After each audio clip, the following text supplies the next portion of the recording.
नमस्कार.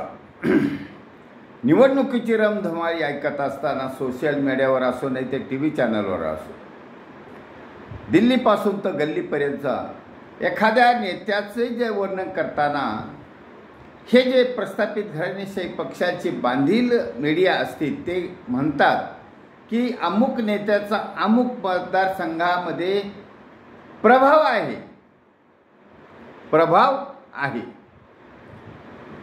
प्रभाव नसतो, तो दबाव असतो. फक्त हे सौम्य भाषा वापरतात. प्रभाव आहे, प्रभाव नाही, दबाव आहे.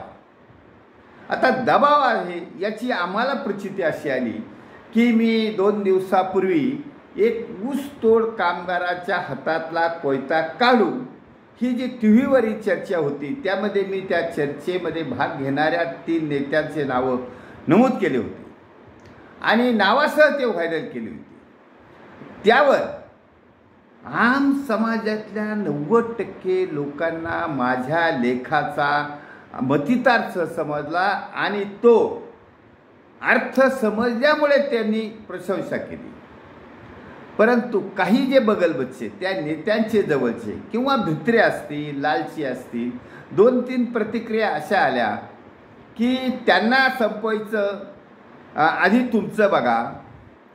एका महाशयच्या आलं तर तुमचे शिंग मोडतील वगैरे. त्या दुसऱ्या प्रतिक्रिया होती की खिंडार पाडला आम्ही सैनिक समाज पार्टीने सोशल मीडियाच्या आधारे या लोकांच्या प्रचाराला, सभेला, आरडाओरडीला खिंडार पाडला आहे. सैनिक समाज पार्टीच्या थॉटफुल आंदोलनाने, बौद्धिक आंदोलनाने आम्ही त्यांच्या पुढे गेलो आहोत. सैनिक समाज पार्टी ही पुढे गेली आहे. सैनिक समाजचे बॅनर ऑन सोशल मीडिया, सैनिक समाज पार्टीचे लेख, सैनिक समाज पार्टीची विचारधारा, सैनिक समाज पार्टीचा हा प्रचाराचा माहोल एवढा पुढे गेला की कोणात्याही नेत्या मोठा वगैरे काही नसतो. आम्ही आता असं वळू पाहिलं तर आम्ही कोणाचाही आधार घेतलेला नाही. हे स्वयंभू नेतृत्व आहे. सैनिक समाज पार्टीचे जे सदस्य उमेदवार आहेत ते स्वयंभू वर आलेले आहेत. सैनिक शिस्तीच्या मुशीतून वर आलेले आहेत. सैनिक शिस्तीच्या मुशीतला जो माननीय अण्णा हजारे व्यक्ती होता त्याचा प्रभाव आहे. पण त्यांनी थांबले का? वयोमानाने थांबले आणि राजकीय लोकांच्या गुंडगिरीमुळे, राजकीय लोकांच्या त्यांच्यावर गुंडगिरी चालत नसते कारण ते स्वयंभू नेतृत्व होतं. परंतु संघटन पूर्ण झालं नाही म्हणून थांबले असतील. त्याचंच आम्ही धागा पकडून सैनिक समाज पार्टी पुढे वाटचाल करीत आहे. म्हणून मला आत्ताचा व्हिडिओ त्या प्रभावावर विश्लेषण करायचं आहे. प्रभाव नसतो, दबाव असतो. आणि जे आता महायुती असो, महाआघाडी असो, त्यांचे जे नेते आहेत ते जेव्हा समोर येतात तेव्हाच त्यांच्या पैशाचा, गडगंज पैशाचा आणि दहशतीचा परिचय येतो, तो दिसून येतो. त्याला टक्कर देण्याची आम समाजातील व्यक्तीची हिंमत नसते. त्यापेक्षा आम समाजातील नागरिक असं गपचूप बसतो. परंतु सैनिक समाज पार्टीने आम समाजातल्या नागरिकाला जागृत केल्यामुळे आम्हाला सकारात्मक प्रतिक्रिया यायला लागल्या आहेत. त्यामुळे आम्ही आता जो प्रभाव म्हणतात तो प्रभाव काही नसतो.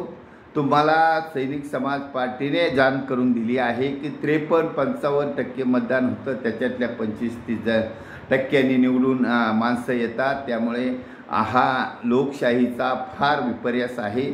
70-80% लोकांचं मतदान नाही तरी तुम्ही म्हणता आम्ही निवडून आलो, आमचा प्रभाव आहे.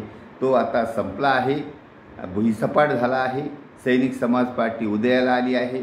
सैनिक समाज पार्टीने हे स्वातंत्र्याची दुसरी लढाई सुरू केली आहे आणि त्यामुळे आता ते दिवस संपले आहेत. 75 वर्षानंतर हे नवयुग, स्वातंत्र्याच्या दुसऱ्या लढाईचं युग सुरू झालं आहे. सैनिक समाज पार्टीने त्याचं नेतृत्व केलं आहे आणि आम समाजातील सज्जन नागरिक सैनिक समाज पार्टीला जोडला आहे आता तरी आमचे स्वयंभू आलेले 6 उमेदवार आहेत, ते निवडून येणारच आहेत. त्यांचा जरी टी व्हीवाल्यांनी गाजावाजा केला नाही तरी हरकत नाही, परंतु आम समाजामध्ये गाजावाजा आहे. आम समाजातला नागरिक जोडलेला आहे.